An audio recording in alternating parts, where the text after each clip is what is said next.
when a darkened past uncaps its lid and fear takes on its shape. It's Nightfall.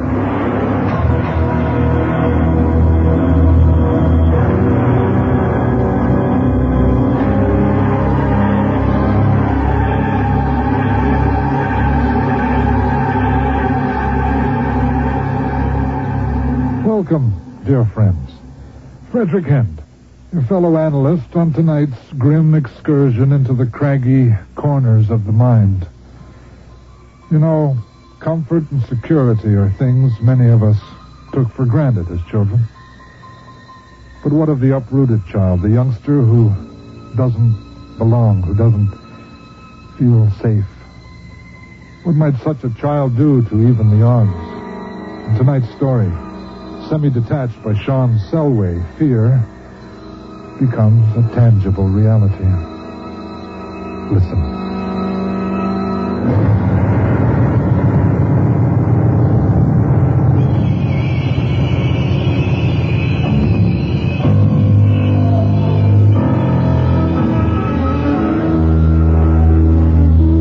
When I'm asked what a psychiatrist actually does, I often say, we look for the beginnings of things in order to help the patient start over. The Littlewood case began with a long-awaited phone call. Damn. How many times does she have to be told? Sarah? Hi, honey. She's playing outside, I think. What's wrong? She left her damn bike in the driveway again. So, what's the word? Nothing yet. The lab said the doctor would call. Well, hell, it's 4:30 now. Did they say today? Yes. Great.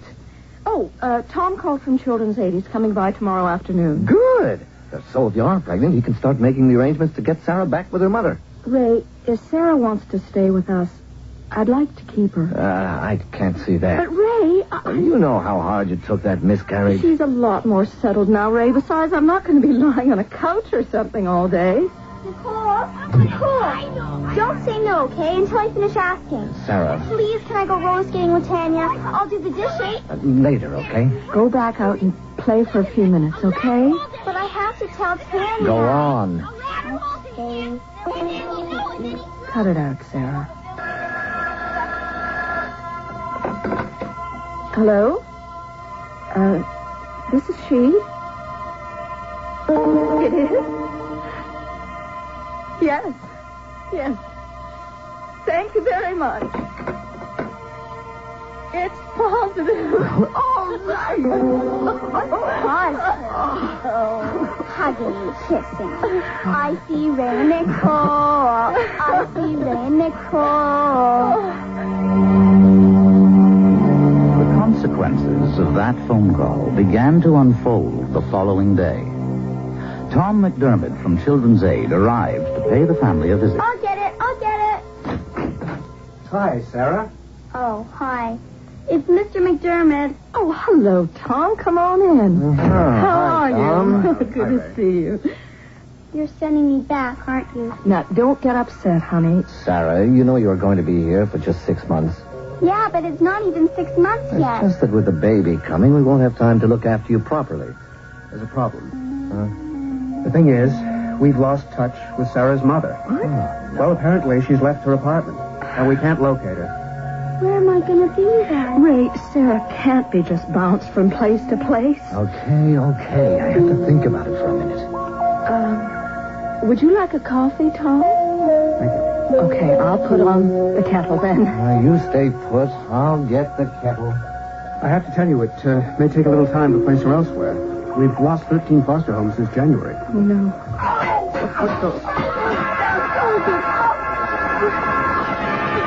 Ray, what happened? I just burned my hand on a frying pan, moving it out of the way. Who left the element on? Look, they're all on. Well, I never left the stove on. No one thinks you did, honey. I can't turn it off. Don't tell me the stove is Well, gone. look, I'd better run down and pull the breaker. No, you won't. I don't want you coming back up those stairs in the dark. Oh, for God's sake, Ray, I'm not an invalid. Oh, starting to feel it now. It's a serious burn. We better get you to emergency. Did that do anything? Yeah, that's done it. Great. Let's go see if we can total the car on the way to the hospital, just to complete my day. I hadn't seen Tom McDermott since he quit nursing, and I'd always kept my interest in the paranormal pretty much to myself, but he remembered a discussion we'd once had. In the 2 weeks since the incident with the stove, a number of strange events had convinced him he had a poltergeist on his hands. He believed it had something to do with Sarah. I agreed to see the Littlewoods, to make a preliminary evaluation. Nothing more. Dr. Gray? Mrs. Littlewood is here. Oh, thanks, Joanne. Please send her in. Hello, Bob Gray. Please come in. Thank you. Didn't your husband come with you? He wanted to, but he was off a few days last week, and he didn't want to lose any more time. Oh, I see. Well, why don't you tell me about these occurrences? Okay. It's just little oddities. The radio will turn itself on full blast. Or the TV. Or the phone rings, and when you pick it up, it keeps on ringing. Yes. It defrosted the refrigerator once. That was a good one. There was water all over the place. Tell me, why do you say little oddities? Well, because it's nothing that fancy, just that I'll get stuck. But do you think it's right that these things should happen to you? Right? I don't understand. Well, it must be an ordeal for you, on top of everything else. Well, no. How do you mean everything else? I don't feel persecuted, if that's what you mean. Well, how do you feel about it all? Well, just nervous mostly, but sometimes it's almost comical. Bothers my husband more. He thinks it has something to do with Sarah somehow. Your foster child? Mm-hmm. Well, what do you think? Oh, I don't believe it for a moment. It was when she lied so poorly about Sarah that I began to believe the rest of her story. What do you do when, for example, the radio starts playing by itself? We pull the plug. And? Well, nothing. It stops. Does this happen when Sarah is in the room? She's usually around the house, yes. We talked for an hour. By the end, I was convinced. What Nicole described to me that day was the classic poltergeist syndrome. Bizarre pranks centered around a young girl with a history of emotional disorder. Later, much too late, I reread my notes again and again, searching for the clue I'd failed to hear, the point I'd failed to query. But as I listened to Nicole that afternoon, it fell into place all too clearly. When Nicole became pregnant, Sarah was naturally resentful of the unborn child. She was somehow able to release bursts of psychic energy which played the part of a rival to the unborn child, making mischief around the house, attracting precious attention. In all likelihood, Sarah was completely unconscious of her role in these occurrences. The case clearly required specialized treatment. And the next day, I advised Tom to refer the Littlewoods to the Porter Institute for Parapsychological Research in Michigan. I was totally unprepared for his response. No, you can't do that. I beg your pardon? Do you think I'm going to let her become the subject of some 10-year study? If she winds up shuffling between a lab and a dormitory, I'm sorry. Look, I need one person. One house and one person she can attach herself to. No teams of researchers or batteries of... Tom, I appreciate your concern. But if she had uncontrollable fits of temper, you would have no hesitation at all about treating her. Don't pressure me, Tom. Look, I'm asking you. 2 weeks. If nothing works out, I'll accept whatever you recommend. Tell me something. How long have you been doing this, Tom? 3 years. Have you ever thought of going back to nursing? Oh, once in a while, not often. I started to lose my distance, so I made a move. Mm-hmm. I'm a little more detached these days. Oh, yes, I can see that. Well, semi-detached. Come on, Bob. 2 weeks. All right. It's probably a mistake, but I'll try. Thanks. That's great. Thank you. Why did I agree? Perhaps he really had persuaded me. Or perhaps I only wanted the opportunity to test my hypothesis, and my reluctance was sham from the start. You have actually seen some of these manifestations yourself? Oh, I've seen them all. In fact, I think I'm the trigger. Oh? See, my theory is that whenever I show up, the kid feels extremely threatened, like I'm the one who's going to take her away, right? Yes. Now, something ticks over in her head and the appliances go haywire. Possibly. Something occurred to me. If the events are some kind of signal, say, why not see if it will deliver that signal in normal speech? Find out what it wants. No, absolutely not. But, Bob, add a voice to these phenomena. You'll give them a higher form of organization. And I suspect you'll have completed the division of Sarah into 2 distinct personalities, one of which doesn't even share the same body with her. Nothing could be worse but to precipitate this kind of split. Okay. When do you start? Tuesday at 3. Okay, I'll see you then. You will? I'll be driving them, didn't I tell you? No. Well, Ray wants nothing to do with you. He thinks all shrinks are quacks. Well, that's awkward. Without the cooperation of both parents, I'm not sure. Holy smokes, 1:30 already. I've got to run. After you banish this poltergeist, maybe you could work on another problem for me? Oh, what's that? Find out what Nicole could possibly see in that guy. An odd remark. I opened my mouth to tell him so, but he was gone. It crossed my mind that his involvement had become far too personal. But then I turned my thoughts to the more immediate problem. Perhaps if Nicole had been a little less stubbornly protective of Sarah, I wouldn't have pushed so hard. But I was curious. I decided to provoke a demonstration from Sarah. Now, Nicole, I'd like to talk to you about the baby first, Yes? privately. Well, Sarah, wait here with Mr. McDermott, please. Do I have to? Don't argue, please. Excuse me, but Save it, Tom, will you? I'd like to get started. Oh, Joanne, that article I wanted Xerox. I'll just finish this. You want it now? Yeah. Okie dokie. Look, why don't you have lunch while you're at it? I'll answer the phone. Oh, thanks. Come on in, Nicole. I didn't like the way you spoke to her, and I really don't think it's a good idea to exclude her I'm like this. sorry about that, but I have a reason for it. Can you bear with me? Well, I don't know if I can. Beautiful. It's working. What's that? Listen, that's not Joanne typing. You're right. It's not at all a good idea to exclude her. Pull the plug. I'm trying. There. It's that thing again. Now it's following us around. Sarah, why don't you come in now? I don't want to talk to you. All right. But if you change your mind, you just come in, okay? Nicole, can we go now? I'm a bit scared. We'll be right here if anything else happens, honey. She'll be all right now. She's let off some steam. Nicole, I think you'll have to admit it's Sarah. I don't care if it is. It's not her fault. No, of course not. Let's talk about what I think is happening. I was delighted. With a single stroke, I'd cut through the main obstacle. But I should have remembered that every faculty grows stronger with use, and that I was not the only one who wanted to go quickly. Sarah, what a face. Leave me alone. I know you think it's me. We're just trying. Leave me alone, I said. What's that noise? Listen, Where's it coming from? it's that picture. I'm going to get Nicole. No, wait a second.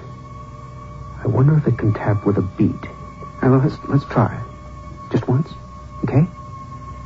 Well, you start. Okay.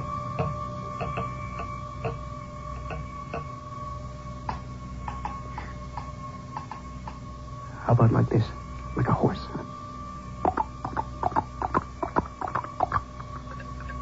It's coming from the air. I wonder if we could get it to talk. Huh? How about just saying hello, huh? Let's do it together. Ready? Hello. Hello. Hello. Hello. Nicole! Nicole, listen! Talk to Nicole. See? Me and Tom learned how to talk. No. Oh, God. Tom, I could wring your bloody neck. Sarah, cut it out right now or I'll shake you silly, you little... The picture! We stood there, gaping at the network of cracks in the glass. First, with a kind of simple wonder. Christ. Broke it. What a miserable thing. Then, the trickle of fear. That web of black cracks was the signature of a new being. I would have to account for this. Don't know. Dear God. I sent Nicole and Sarah home with my promise to break the news to Ray myself tonight. Then I turned to Tom McDermott, completely destroyed my hopes of keeping the symptoms within bounds. At least we've got something we can deal with now. You're damned right we do. We've got two distinct egos that don't even know they belong to each other. Look, Bob. All right.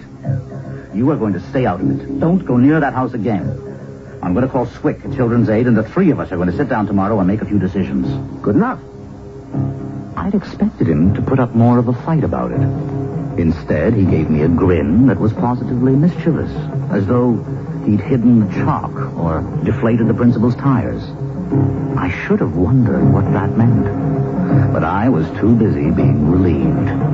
At least he would be out of harm's way, and mine. Or so I thought. Greg the soup for clarity. Always a pleasure to see you. Ray's home. Sit down. Okay. I got a notice from the post office today. Hi, honey. Oh, hello, Tom. Come on. That Avery Ray passionate confession. Sarah, turn that down. Yes, the one about her. Tom's staying for supper. Uh-huh. Anyone else for a beer? Tom, you look like you need something. I'll have one. Oh, what? Oh, for Christ's sake. Nicole, this bridge is frozen solid. Look at this beer. It's a goddamn popsicle. Ray, take it easy. Dr. Gray thinks he can help us. Us. Look, as far as I'm concerned right now, it's not our problem. It's Sarah's problem, and she's the Children's Aid's problem, not ours, okay? The point is made. Oh, what? That never happened yet. Sarah, get a damp cloth before it sinks in. Oh. Do as you're asked.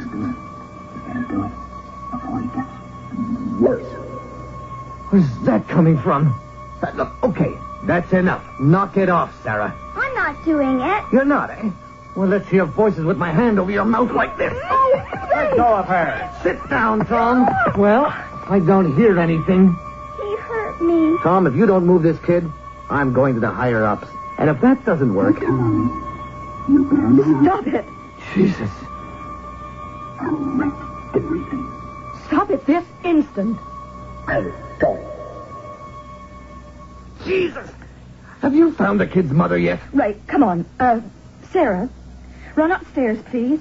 What if it's up there? Well, then you call me. Go on now. Ray, whatever it is, it's just a little kid. You can't be afraid of it. Oh, Christ, Nicole, wake up.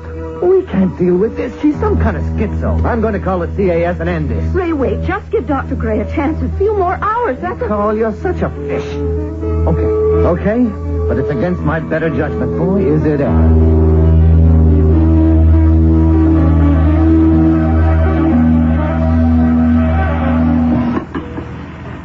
Want that coffee warmed up? Sure, thanks.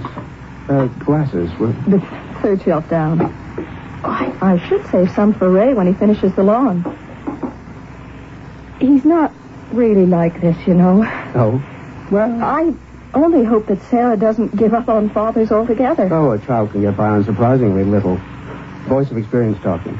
I was a foster child myself. Oh, you were? Yeah? At first my aunt took me, but she tried to cure me of swearing by putting my tongue on the stove element. Oh, my God. Well, she was also fond of putting me in the closet for a day at a time. So they pulled me out of that family and shifted me around for a few years. Tom, come look at my bike. 5 minutes. Oh, yeah, 5 minutes. Go ask Ray if he wants another coffee. All right. 5 minutes is up, you know. Not quite, Sarah. Ray? Oh, is it broke? No. I'm just cleaning the guck off the blades. I just came to ask I'm you... busy, Sarah. Oh, damn it. Right on my hand. Hey, Sarah, get the plug!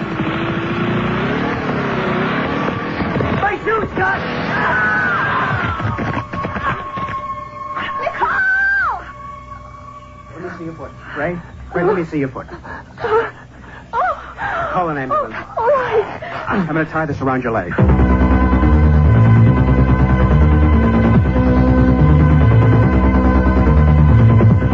I spent the afternoon on the telephone.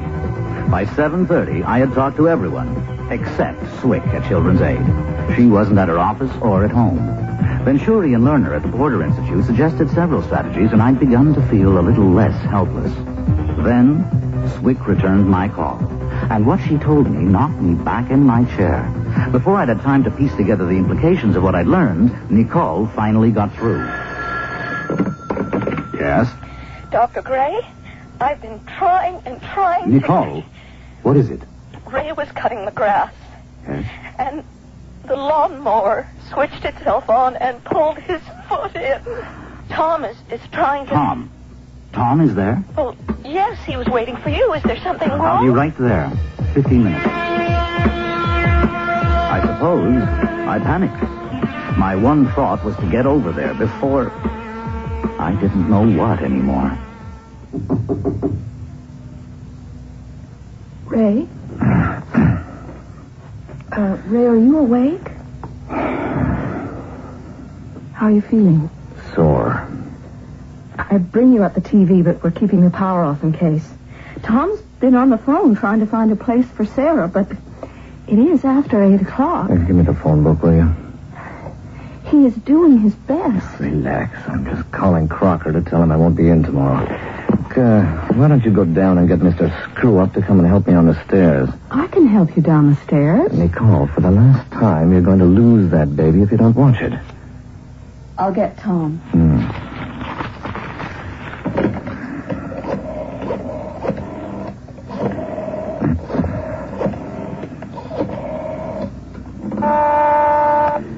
Hello? Hello, Mrs. Swick. Yes, speaking. I'm sorry to bother you at home, but this is Ray Littlewood. Oh, Mr. Littlewood, I'm terribly sorry. You must feel we've abandoned you. Mr. Reinhold has been trying... Who? Mr. Reinhold? He'll be taking over from Mr. McDermott.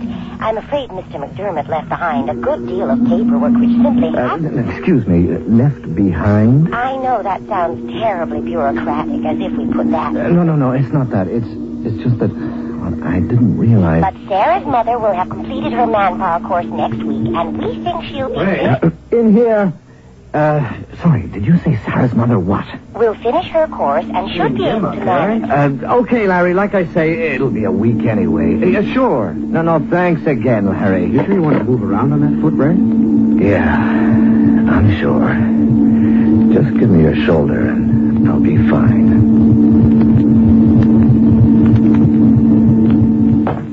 Easy does it. I don't know why you won't stay lying down, Ray.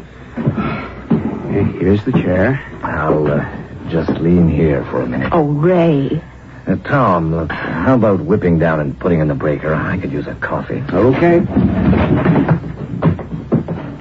Kind of dark down here. Ray, what are you doing? Making sure your phony friend stays put while we call the cops. Hello? The door closed. No, Ray, this is really stupid. I just called Schwick. He doesn't even work for them anymore. Ray? Will we open the door, please? Ray, you have to let me out. No way, Tom. Call the police. No, I will not. Can't be in the dark. Ray? I can do it myself. Open the door. Ray!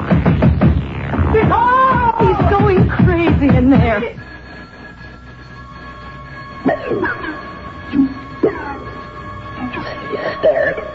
It's in the cupboard.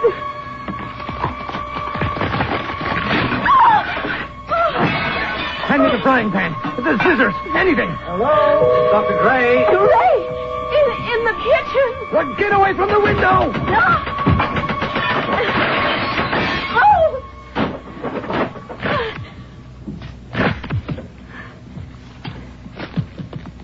He tried to lock me in the basement.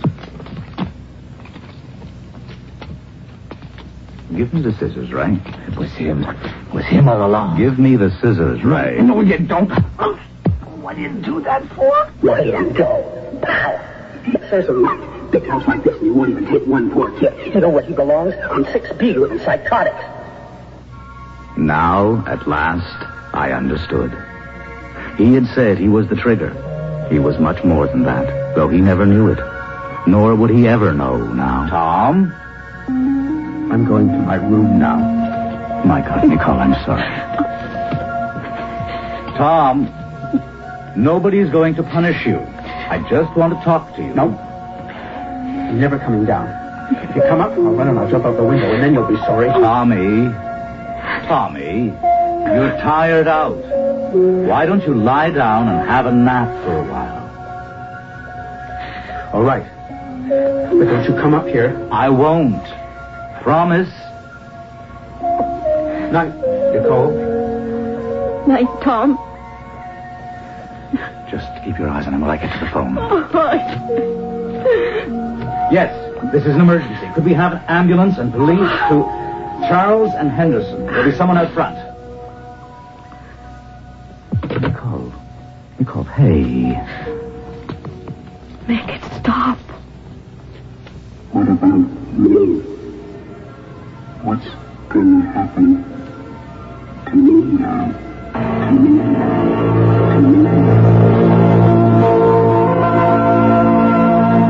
Sarah stayed. Ray has been making it up to her. The Toms are in Michigan, or one of them is. The voice has not been heard from for several months, and Dr. Venturi's last communication was quite hopeful. In his view, Tom's core personality went to sleep when he was 12 as a result of his aunt's abuse. When the adult Tom wanted to replace Ray as Nicole's husband, the sleeping Tom wanted to replace Sarah as Nicole's child. The conflict was so strong that his personality was annihilated in the struggle. Enclosed with Venturi's letter was one of Tom's drawings intended to be Nicole. My first impression was that the handling of the crayons was very crude. Then I realized that I was judging it in comparison with the work of a normal 12-year-old. As usual, I was taking the wrong perspective.